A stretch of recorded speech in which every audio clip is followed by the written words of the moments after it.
ଯେତେବେଳେ ମୁଁ ଛୋଟ ପିଲା ଥିଲି ସେତେବେଳେ ମୁଁ କିଛି ବି ଭାବୁନଥିଲି, ମନରେ କିଛି ଚିନ୍ତା ନଥିଲା, ଏମିତି ଖାଲି ଖେଳୁଥିଲି, ବୁଲୁଥିଲି, ସାଙ୍ଗମାନଙ୍କ ସହିତ ଦୌଡ଼ୁଥିଲି।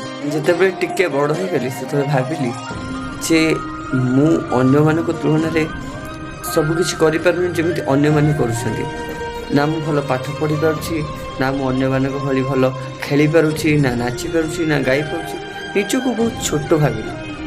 କିନ୍ତୁ ବର୍ତ୍ତମାନ ମୁଁ ଏସବୁକୁ ଭୁଲି ଯାଇଛି, କାରଣ ମୁଁ ନିଜକୁ ଏବେ ଭାବୁଛି ଯେ ଦୁନିଆରେ ଏମିତି କିଛି ଅସମ୍ଭବ ନାହିଁ, ମୁଁ ବି କରିପାରିବି। ତ ଆପଣ ବି ଏମିତି ଭାବନ୍ତୁ, କାହିଁକିନା ଆମେ ଯେତେବେଳେ ଛୋଟ ପିଲା ଭଳି ପୁଣି ହେଇଯାଆନ୍ତି, ସବୁକିଛି ଭୁଲିଯାଆନ୍ତି, କେବଳ ଆମେ ଯାହା କରୁଛନ୍ତି ଆମ କାମ ଆମକୁ ହିଁ ଭଲ ଲାଗେ, ଆମେ ସେଇଟା ହିଁ କରିଥାନ୍ତି, ଆଉ ସେଇଟା ଆମକୁ ବାସ୍ତବରେ ଖୁସି ଦେଇଥାଏ। ଆଉ ଆମେ ଯେତେବେଳେ ଛୋଟ ଛୋଟ କଥାକୁ ବହୁତ ଧରିକି ବସନ୍ତି, ବହୁତ ସାରା କଥା ଭାବନ୍ତି, ଭବିଷ୍ୟତରେ କ'ଣ ହେବ ଭାବି ଆମେ ବର୍ତ୍ତମାନକୁ ନଷ୍ଟ କରନ୍ତି,